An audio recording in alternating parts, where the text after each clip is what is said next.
آج ایک بہت ہی دلچسپ کہانی کا تجزیہ کرتے ہیں۔ یہ بظاہر تو بچوں کی کہانی ہے، لیکن اس میں مذاکرات اور رسک لینے کے بارے میں گہرے سبق چھپے ہیں۔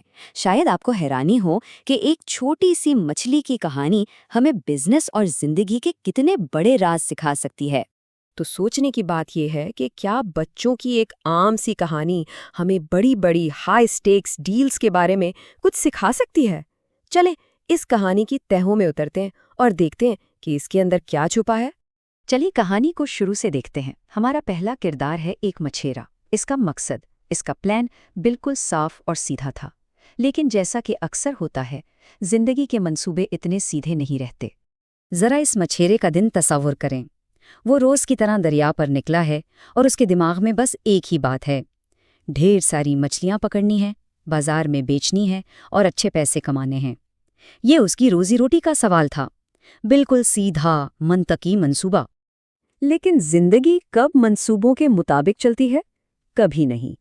اور اس مچھیرے کے لیے حالات ایک ایسا موڑ لینے والے تھے جس کی اس نے بالکل توقع نہیں کی تھی۔ تو مچھلیوں سے بھرے جال کی امید لے کر جانے والے کو کیا ملا؟ صرف ایک چھوٹی سی ننھی سی مچھلی۔ اس کی امید اور حقیقت میں زمین آسمان کا فرق تھا۔ اور سمجھیں کہ اصل کھیل یہیں سے شروع ہوتا ہے۔ تو یہ صرف ایک برا دن نہیں تھا، نہیں، بلکہ یہ ایک بہت بڑا فیصلہ کرنے کا وقت تھا۔ کیا جو تھوڑا بہت ہاتھ میں ہے اسی پر صبر کر لیا جائے، یا پھر ایک بڑے لیکن غیر یقینی انعام کے لیے جوا کھیلا جائے؟ اب آتے ہیں کہانی کے اصل ہیرو، یعنی اس چھوٹی مگر چالاک مچھلی کی طرف۔ اس نے جو کیا وہ صرف جان بچانے کی فریاد نہیں تھی، بلکہ وہ مذاکرات کا ایک شاہکار تھا۔ مچھلی نے شروعات کی ایک جذباتی اپیل سے، اے مچھیرے، خدا کے لیے مجھے چھوڑ دو۔ یہ ایک عام حربہ ہے، لیکن مچھیرا جو اپنے نقصان پر دھیان دیے بیٹھا تھا، اس پر اس کا کوئی اثر نہیں ہوا۔ لیکن یہاں مچھلی نے کمال کر دیا۔ جب جذبات کام نہ آئے تو اس نے فوراً اپنی حکمت عملی بدلی اور دل کے بجائے مچھیرے کے دماغ سے بات کی۔ ذرا اس کی پیشکش کو دیکھیں۔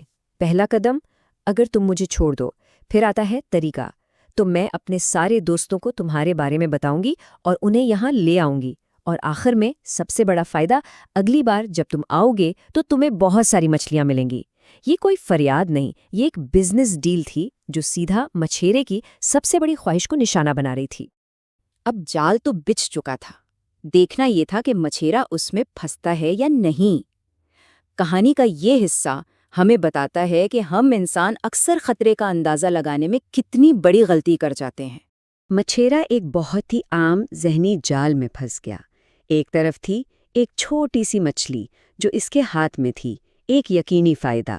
دوسری طرف تھا بہت ساری مچھلیوں کا وعدہ، ایک غیر یقینی مستقبل۔ ہمارا دماغ اکثر اسی طرح کام کرتا ہے۔ ایک بڑی جیت کا وعدہ کبھی کبھی اتنا دلکش لگتا ہے کہ ہم ہاتھ میں موجود چیز کو بھی داؤ پر لگا دیتے ہیں۔ اور بس یہی وہ لمحہ تھا، مچھیرے نے خود سے کہا، واہ، یہ تو کوئی برا سودا نہیں۔ جیسے ہی اس نے یہ سوچا، سمجھیں کہ لالچ نے عقل پر پردہ ڈال دیا اور اس کے دماغ نے جذبات کے ہاتھوں کنٹرول کھو دیا۔ اسے ایک طرح کی ذہنی کمزوری سمجھ لیں۔ ہم اکثر مستقبل کے بڑے انعام کے مقابلے میں فوری ملنے والے چھوٹے فائدے کو زیادہ اہمیت دیتے ہیں، لیکن یہاں معاملہ الٹ تھا۔ مستقبل کا انعام اتنا بڑا لگ رہا تھا کہ اس نے حال کی یقینی چیز کو ٹھکرا دیا۔ تو آخر میں اس پوری کہانی سے سبق کیا ملتا ہے؟ آئیے دیکھتے ہیں کہ مچھیرے کے فیصلے کا نتیجہ کیا نکلا اور اس کے پیچھے اصل گہرا سبق کیا چھپا ہے۔ نتیجہ ٹھیک ویسا ہی ہوا جیسا سوچا تھا۔ مچھیرے نے مچھلی کو جانے دیا۔ مچھلی خوشی خوشی تیر کر دور چلی گئی اور کبھی واپس نہیں آئی۔ اگلے دن مچھیرا جب واپس آیا تو اس کا جال بھی خالی تھا اور ہاتھ بھی۔ اب بظاہر تو کہانی کا سبق سیدھا سا ہے کہ بھئی مشکل میں چالاک بننا چاہیے تاکہ جان بچ سکے، لیکن یہ تو صرف آدھا سچ ہے۔ اصل بات اس سے کہیں زیادہ گہری ہے۔ اسے ہم کہتے ہیں اسٹریٹجک چالاکی۔